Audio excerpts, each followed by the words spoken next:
Hello everyone, welcome on biology village. And guys, आज हम बात करेंगे पीजीटी 2004 का जो पेपर था उससे कुछ सिलेक्टेड 20 क्वेश्चंस जिनके रिपीट होने के चांसेस बहुत ज़्यादा हैं। तो हम पहला क्वेश्चन देखते हैं। In man the expired air contains oxygen about. देखिए, सिंपल सा क्वेश्चन है कि ड्यूरिंग द रेस्पिरेशन जो एयर हम एक्सपायर्ड करते हैं, मतलब इनटेक करने के बाद निकालते हैं दोबारा से, तो उसमें ऑक्सीजन का परसेंटेज कितना होता है। एक तो इनहेल होती है, उसके बाद ये काम करने के बाद जब रिटर्न करते हैं, एक्सहेल करते हैं उसे, उसमें ऑक्सीजन का परसेंटेज कितना होता है। तो भाई जो करेक्ट आंसर है वो 16%। ठीक है, जो रिटर्न होके आई है उसमें 16% है। अब एक पॉइंट यहाँ पे और देख लें, जो एयर हमने एक्सेल किया है, एक्सपायर्ड किया, उसमें CO2 कितना होता है, उसमें CO2 होता है गाइस 4%।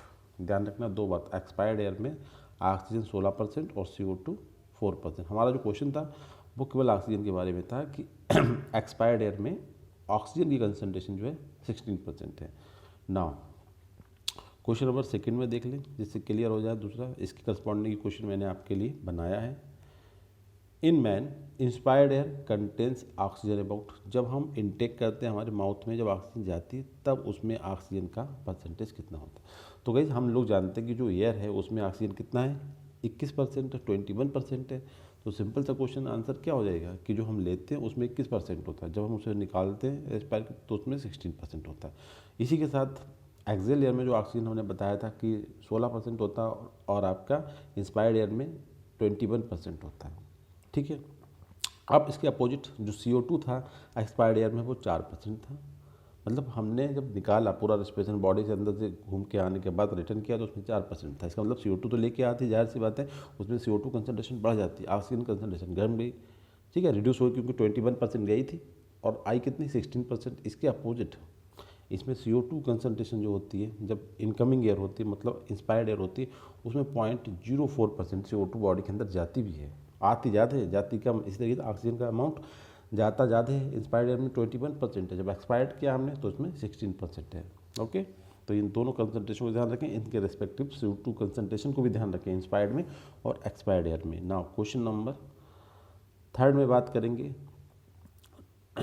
शेरिंग्स। शेरिंग्स मतलब एक बहुत ही करेक्टरिस्टिक फीचर होता है इन दी बर्ड्स। बर्ड्स का मतलब हमारा जो एवीज ग्रुप होता है उसमें जो पक्षी होते हैं उनमें, जिनसे उनकी आवाज़ बाहर आती है, but not found in one of the following birds. एक कैटेगरी ऐसी भी है बर्ड्स की जिसमें ये शेरिंग जो होता है वो अब्सेंट होता है। काफ़ी अच्छा क्वेश्चन है कि शेरिंग, जनरल हम लोग यही जानते हैं कि शेरिंग्स यदि वोकल जो कार्ड होता है, मतलब जो वॉइस आर्गन होता है ऑफ द बर्ड्स, बट एक ग्रुप होता है बर्ड्स का, ठीक है, जिसमें शेरिंग्स अब्सेंट होता है। तो वो ग्रुप होता है गाइस स्ट्यूथियो, जिसमें आपका जैसे हमिंग बर्ड्स, ठीक है, शुतुरमुर्ग इसे बोलते हैं, सॉरी ऑस्ट्रिच शुतुरमुर्ग बोलते हैं, जिसका अंडा जो होता है सबसे बड़ा माना जाता है। तो स्ट्यूथो में जो होता है वो आपका साइनिक्स अब्सेंट होता है। सिंपल सा आंसर आप ध्यान रखें। नाउ क्वेश्चन नंबर 4 में बात करते हैं। Name A bryophyte in which the sporophyte is indeterminate in growth. देखिए, ब्रायोफाइट जो ऑप्शन में है ये सभी ब्रायोफाइट के एग्जाम्पल्स हैं। जैसे एंथोसरा सपोज कर लीजिए, आपका पेलिया, फ्यूनेरिया और रिक्सिया, ये चारों आपके ब्रायोफाइट्स हैं। क्वेश्चन बोला गया है कि ऐसा ब्रायोफाइट जिसमें स्पोरोफाइट आप समझिए, ब्रायोफाइट में जो मेन प्लांट बॉडी होती है वो क्या होती है, वो आपकी गेमिटोफाइट होती है। ठीक है, क्या बात होती है, गेमिटोफाइट होती है। बट उसके बावजूद इसमें स्पोरोफाइट जो होता है वो इनडिटर्मिनेट ग्रोथ होता है, मतलब वो बढ़ता ही चला जाता है, रुकता नहीं है। ठीक है, एक ऐसा भी ब्रायोफाइट है। मतलब गेमिटोफाइट मेन प्लांट बॉडी के अंदर जो स्पोरोफाइट बनना है, जो कैसा है, गेमिटोफाइट पे इंडिपेंडेंट है या डिपेंडेंट है। गेमिटोफाइट पे डिपेंडेंट है स्पोरोफाइट, और वो अनलिमिटेड ग्रोथ का है, मतलब वो कंटिन्यूसली बढ़ता चला जाता है। तो ये कंडीशन हमें देखने को मिलती है एंथोसराज में। ठीक है, बाकी पेलिया, फ्यूनेरिया, रिक्सिया और मार्गेंसिया में जो स्पोरोफाइट होता है, जो डिपेंडेंट होता है गेमिटोफाइट पे, मतलब मेन प्लांट बॉडी क्या है, गेमिटोफाइट, उस पर डिपेंडेंट होता है स्पोरोफाइट, उनकी जो ग्रोथ होती है वो लिमिटेड होती है, मतलब डिटर्मिनेट ग्रोथ होती है। एक टाइम के बाद उसकी ग्रोथ बंद हो जाती है। बट एंथोसराज में जो आपका स्पोरोफाइट होता है, मतलब जो सेकेंड फेस होती है, ठीक है, वो कंटिन्यूसली ग्रो करती है। करेक्ट आंसर आपका ए। ना क्वेश्चन नंबर आपका 5th पे बात करेंगे। One of the following characters suggested reptilian affinity of prototherian. देखिए, सिंपल सा क्वेश्चन है। रेप्टिलिया आपके वर्टिब्रेट, प्रोटोथीरिया वर्टिब्रेट।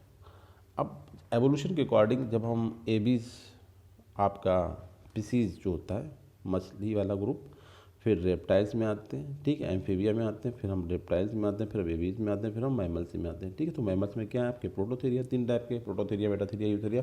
अब क्वेश्चन में कहा है कि रेप्टिलियंस और प्रोटोथीरियन के बीच में कौन सी ऐसी सिमिलरिटी। तो एक का मतलब सिंपल है कि एवोल्यूशन हुआ तो बहुत सारे करेक्टर चेंज होते हैं, मतलब इसका मतलब ये नहीं होता कि बिल्कुल चेंज हो जाए, तो कुछ ना कुछ करेक्टर आपके रेप्टिलियन के प्रोटोथीरिया में 100% पाए जाएंगे। तो यहाँ पे केवल वो क्वेश्चन पूछा है जो एवोल्यूशन के बावजूद चेंज नहीं हुआ, मतलब उसमें उसका करेक्टर वैसे ही रहा, रेप्टिलियन भी सेम है और प्रोटोथेरियन में भी सेम है। तो वो आपका करेक्टर्स है प्रेजेंस ऑफ क्लोइका। क्लोइका का मतलब कि जो उनका फीकल मैटर को या यूरिन को निकालने का जो आर्गन होता है वो, ठीक है। तो इसमें क्या क्वालिटी होती है कि दोनों के लिए एक ही होता है cloaca. The presence of cloaca is the similarity between the reptilians and prototheria. Now some flowers open during the day and close at night is known as. ऐसे हम उन्हें क्या बोलते हैं, जैसे हमने देखा C4 जो प्लांट होते हैं, जब हम पढ़ते हैं तो इन प्लांट की क्या क्वालिटी होती है, इनके फ्लावर रात में खिलते हैं, दिन में बंद हो जाते हैं।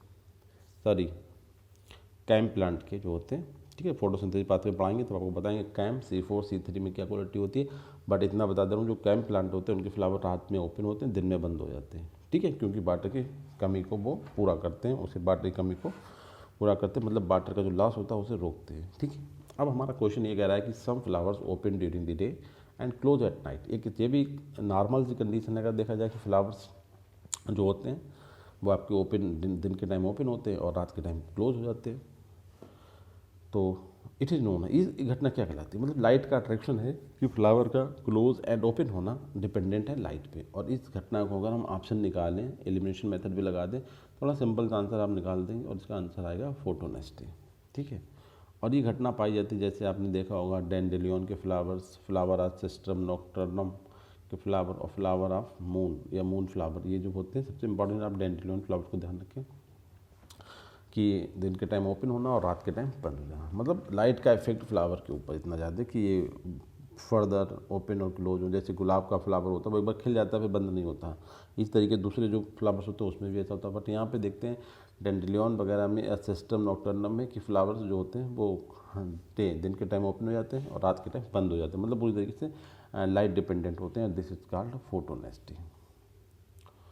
नाउ क्वेश्चन नंबर 7 बात करते हैं किडनी आर ओपिस्टोनेफ्रिक। देखिए ओपिस्टोनेफ्रिक का भी अपना एक बहुत ही लेस डेवलप करेक्टर्स है, मतलब जो लोअर लेवल की किडनी होती हैं उन्हें हम ओपिस्टोनेफ्रिक कहते हैं, और जिन्हें वाटर की मतलब बहुत ज़्यादा रिक्वायरमेंट्स होती है to exclude the waste products, ठीक है। और ऐसी किडनी जो होती है वो आपकी कहाँ पाई जाएंगी, ऐसे एरिया में पाई जाएंगी जो मेनली वाटर में पाए जाते हैं। तो सिंपल देखिए, राना टिग्रीना तो उसमें आ गया एम्फीबिया में, कोलंबा आपका बर्ड्स में आ गया, एरोमास्टिस आपका और आगे चला गया, स्क्लोडियन एक ऐसा है जो प्योरली वाटर में पाया जाता है। तो इससे क्या हुआ, ये आपकी कौन सी फिश होती है, ऑस्टिकोसिस बोनी फिशेस का एग्जाम्पल से, और इसी में आपका ओपिस्टोनेफ्रिक किडनी पाई जाती है, क्योंकि फिश के लिए वाटर अनएवर मतलब पूरी तरीके से रहता है कितना भी खर्च करो। तो इस तरीके की जो किडनी होती है वो वाटर की बहुत ज़्यादा रिक्वायरमेंट होती है। जबकि इसके अलावा आपका जो फूटलेस रेप्टाइल्स होते एम्फीबियंस होते हैं उनमें भी इस तरह की किडनी पाई जाती है, ठीक है। मतलब इसके बाद वाले मतलब ये देखिए एवोल्यूशन के अकॉर्डिंग सोचिए, ये आपका क्या है, पिसीज ग्रुप का है, पिसीज के बाद क्या आता है, एम्फीबिया आता है, ठीक है। तो एम्फीबिया में कौन, जिनमें फूटलेस एम्फीबिया होते हैं उनमें भी ओपिस्टोनेफ्रिक किडनी पाई जाती है, और दूसरा फिश में, तो ये फिश वाली किडनी है ना। The botanical name of peach, जो आड़ू होता है उसका बॉटनिकल नेम क्या होता है, तो ये आड़ू का बॉटनिकल नेम होता है प्रोडिस पर्सिका, और फैमिली आपकी बहुत ही फेमस ये रोजेसी फैमिली का मेंबर होता है। टेक्सोनॉमी से क्वेश्चन है ना। Superficial cleavage is the characteristic of, superficial cleavage जो होती है वो कहाँ पाई जाती है, सुपरफिशियल क्लीवेज जो पाई जाती है वो आपकी पाई जाती है सेंट्रोलिस्थल एग में, ठीक है, सेंट्रोलिस्थल एग में सुपरफिशियल। अब इस ये वाले पाए कहाँ जाते हैं, तो ये आपके जो एग्स होते हैं वो पाए जाते हैं आर्थ्रोपोड्स में, ठीक है, आर्थ्रोपोड्स में पाए जाते हैं, मतलब इंसेक्ट के जो अंडे होते हैं वो सेंट्रोलिस्ट में। इसके अलावा जो बर्ड्स के अंडे होते हैं पक्षियों के, उन्हें हम माइक्रोलेसिथल बोलते हैं, ठीक है, माइक्रोलेसिथल टाइप होता है। इसमें योग की कंसंट्रेशन के अकॉर्डिंग नाम दिए जाते हैं। अब हम बात करते हैं क्वेश्चन नंबर 10 में, दी सोरस इंक्लूड एक ग्रुप ऑफ, तो ये बहुत ही अच्छा क्वेश्चन अगर देखा जाए। सोरस का मतलब होता है सोरी से, और सोरी जो क्या ग्रुप होते हैं, ग्रुप ऑफ स्पोरेंजिया के ग्रुप होते हैं। और ये कहाँ पाए जाते हैं, जिम्नोस्पर्म में पाए जाते हैं, साइकोस और पाइनस पाए जाते हैं। सिंपल सा देखिए, कह रहा पॉलन ग्रेन्स का ग्रुप नहीं होते, आर्चिगोनिया ये स्पोरेंजिया के ग्रुप होते हैं। अब और थोड़ा सा मैं बताना चाह रहा हूँ, देखिए सोरी आया ना, सोरी का मतलब होता है, सोरी प्लूरल होता है, सोरस आपका सिंगुलर होता है। इसके अलावा इन्हें हम क्या बोलते हैं, हम इन्हें कोन बोलते हैं। क्या बोलते हैं, कोन बोलते हैं। These are also found in gymnosperm, जहाँ पे दो टाइप के जिम्नोस्पर्म होते हैं, एक आपके साइकेड और दूसरे कोनिफर्स। ठीक है, साइकेड जो होते हैं उनमें पॉलन कोन्स प्रेजेंट होते हैं। क्या प्रेजेंट होते हैं, पॉलन कोन्स प्रेजेंट होते हैं, जिन्हें हम सोरी एस्टोब्लस कहते हैं। जबकि कोनिफरल्स में आपके वो सीड कोन प्रेजेंट होते हैं। ठीक है, आपको इतना ध्यान रखना है। तो स्पोरेंजिया जो होता है एक ग्रुप ऑफ स्पोरेंजिया, सोरी होता है। Question number 11, the primitive streak becomes prominent in the an incubated form. दो प्रिमिटिव स्ट्रिक्स का अगर हम एक्सपेरिमेंट देखें तो कितने घंटे में प्रिमिटिव स्ट्रिक जो होती है चिक एम्ब्रियो में या चिक एग में अपीयर होती है, कितना इंक्यूबेट करना पड़ता है। तो सिंपल सा करेक्ट आंसर है 18 आवर्स के इंक्यूबेशन के बाद हम प्रिमिटिव स्ट्रिक को देख सकते हैं इन दी हैन, मुर्गी का जो अंडा होता है उसमें। ठीक है ना। क्वेश्चन नंबर 12 में हम बात करते हैं पॉइंट द करेक्ट स्टेटमेंट। ये बहुत ही ज़्यादा हमने जिम्नोस्पर्म आपको पढ़ाया, उसमें देख लीजिए। माइक्रोस्पोर्स ऑफ पाइनस विंग्ड है ना, जिसे हम क्या बोलते हैं, साबर ऑफ पॉलन भी बोलते हैं इसे। पीला कलर पूरा आसमान पीला पीला दिखाई देने लगता है, इसीलिए क्योंकि बोर्ड शेप्ड होते हैं, सॉरी विंग्ड होते हैं। और जो साइकस के होते हैं वो कैसे होते हैं, बोर्ड शेप्ड होते हैं। दोनों स्टेटमेंट एकदम absolutely right. So correct answer आपका सी। हमारे सिलेबस में आपके टीजीटी के सिलेबस में 2 हैं और पीजीटी में आपके इफेड्रा भी आपको पढ़ना है। तो ये दोनों जो पॉइंट हैं, पेपर तो पीजीटी का है बट क्वेश्चन टीजीटी के अकॉर्डिंग है, क्योंकि टीजीटी में 2 ही पॉइंट हैं, पाइनस और साइकस। तो पाइनस के जो विंग्ड होते हैं और साइकस के बोर्ड शेप्ड होते हैं ना। In which of the following is maximum, मतलब largest in number in food chain. ये क्वेश्चन कराने से इतना थोड़ा सा आइडिया हो जाता है, हमें लगता है कि इसका आंसर मोस्टली लोग क्या कहेंगे, प्रोड्यूसर्स होगा। ठीक है, बट इसका आंसर क्या गाइस, डिकम्पोजर्स। देखिए सिंपल सा मैं समझा देता हूँ आपको। ये एक हमारा फील्ड है, ठीक है। इस फील्ड में प्रोड्यूसर्स का नंबर बहुत सारा स्मॉल ग्रास होगा, ये बात आपको पता, हम भी ये जानते हैं। बट क्वेश्चन क्या कह रहा है कि इसी तरीके से फूड चेन क्या होती है, फूड चेन इकोसिस्टम बनती है, इकोसिस्टम है, यहाँ पे फूड चेन बन गई। ठीक है, ये फूड चेन है यहाँ की। ये जो हो गया प्रोड्यूसर हो गया, ये consumer, primary consumer, secondary consumer, tertiary consumer, और डी जो हो गया आपके डिकम्पोजर्स हो गए। कह रहा है इनमें सबसे ज़्यादा नंबर किसका होगा, किसी पर्टिकुलर जगह पे हमें फूड चेन स्क्रैच करें, फूड चेन बनाएं, तो सबसे ज़्यादा नंबर होगा डिकम्पोजर्स का। कैसे करके होगा, देखिए डिकम्पोजर मेनली बैक्टीरिया फंजाई होते हैं और ये प्रेजेंट होते हैं वहाँ की सॉइल होती है। ठीक है, अब इनका जो नंबर होता है उस पर्टिकुलर उतनी सॉइल, जैसे मुट्ठी भर सॉइल उठाए वहाँ की, उसमें जितने बैक्टीरिया फंजाई का नंबर होगा या दूसरे microorganism that are responsible to catalyse या डिकम्पोज द लेटर्स, या जो इन प्लांट्स वगैरह के डेड बॉडी को या एनिमल्स को किल करने के लिए, उन्हें डिकम्पोज करने के रिस्पॉन्सिबल है, उनका नंबर प्लांट के नंबर से ज़्यादा होगा। क्योंकि ये छोटे छोटे बहुत ही टिनी माइक्रो ऑर्गेनिज्म होते हैं, इतने कि एक हम निडल्स की बात करें, सुई जो होती है उसकी नोक पे मतलब हज़ारों किस्म के आम आते हैं। प्लांट इतने छोटे नहीं होते, तो नंबर ऑफ डिकम्पोजर जो होता है वो फूड चेन में सबसे ज़्यादा होता है। इसका करेक्ट आंसर आपका डी। ध्यान रखना, वेरी इंपॉर्टेंट क्वेश्चन है। What type of plant are found in the Pachmarhi. देखिए पंचमढ़ी बहुत अच्छा टूरिस्ट प्लेस है मध्य प्रदेश में, सतपुड़ा पंचमढ़ी। ठीक है, तो यहाँ पे जो प्लांट टाइप पाए जाते हैं वो आपके मॉइस्ट डेसिडुअस टाइप के प्लांट्स होते हैं। करेक्ट आंसर है ना। क्वेश्चन नंबर 15 बात करते हैं, which chemical is use in the preparation of synthetic seeds. बहुत ही अच्छा क्वेश्चन है, very important question. Synthetic seed को बनाने में, प्लांट टिश्यू कल्चर में जब हम सिंथेटिक सीड्स को बनाते हैं तब हमें आपने देखा सोडियम एल्जीनेट जो एल्गल प्रोडक्ट है उसका यूज़ किया जाता है। ठीक है, बहुत ही फेमस है, एल्गी का एप्लीकेशन है ये। Which family does black pepper belong to. देखो इस क्वेश्चन में भी एक थोड़ा सा अगर ट्रिकी क्वेश्चन है, कैसे करके, वैसे तो एक आप ध्यान रख लें पेपर की फैमिली, पेपरेसी, आंसर ऐसे भी निकल आया। बट पॉइंट क्या है कि जो ब्लैक पेपर होता है वो स्पाइस होता है, क्या होता है, मसाला होता है। और हमने आपको एक बार बताया था मसाले की जो फैमिली होती है उन्हें हम एपेसी बोलते हैं। बट ऐसा यूनिवर्सल ट्रूथ नहीं है कि जितने भी स्पाइसेस होते हैं वो सब एपेसी में रखे जाते हैं, या अम्बलीफेरी भी इसका दूसरा नाम होता है, अम्बलीफेरी में आते हैं सब जो स्पाइसेस होते हैं। बट ब्लैक पेपर जो होता है वो पाइपरेसी फैमिली का मेंबर है, आपको ये ध्यान रखना है। इसके अपोजिट की जो पूरी फैमिलीज हैं वो आईपेसी में रखी गई हैं स्पाइसेस वगैरह, मगर ब्लैक पेपर कहाँ पे, पाइपरेसी में है। करेक्ट आंसर आपका सी ना। क्वेश्चन नंबर 17 में बात करते हैं, which of the following plant is used in making वाद्य यंत्र, तंबूरा एंड वेना। बहुत ही अच्छा क्वेश्चन है, वेरी नाइस, बहुत ही शानदार क्वेश्चन है। ऐसे क्वेश्चन आने चाहिए एग्जाम्स में कि जो हमारे वाद्य यंत्र होते हैं म्यूजिक इंस्ट्रूमेंट, जिसमें एक तंबूरा होता था और एक बीना होता था। आपने देखा होगा इस तरीके से बीना बनाती थी, ऐसे करके डोरी होती थी बीना। तो जो सरस्वती जी जो दिखा था पिक्चर ना, उसमें बैठे बिना हैंड के पास, तो वो यंत्र जो होते थे पुराने टाइम में अभी भी किस लकड़ी के बनाए जाते हैं, वो लकड़ी किस प्लांट से मिलती है, तो वो मिलता है आर्टोकार्पस हेट्रोफाइलस। ये होता है आपका कटहल जो आजकल चल रहा है, सब्जी के फार्म में हम लोग खाते हैं। आर्टोकार्पस हेट्रोफाइलस की लकड़ी की, कटहल की लकड़ी की बनते हैं, और जिसका बॉटनी में नाम लिखा हुआ आर्टोकार्पस हेट्रोफाइलस। करेक्ट आंसर आपका B. And now question number 18 में बात करते हैं, which of the following plant is use to extract starch.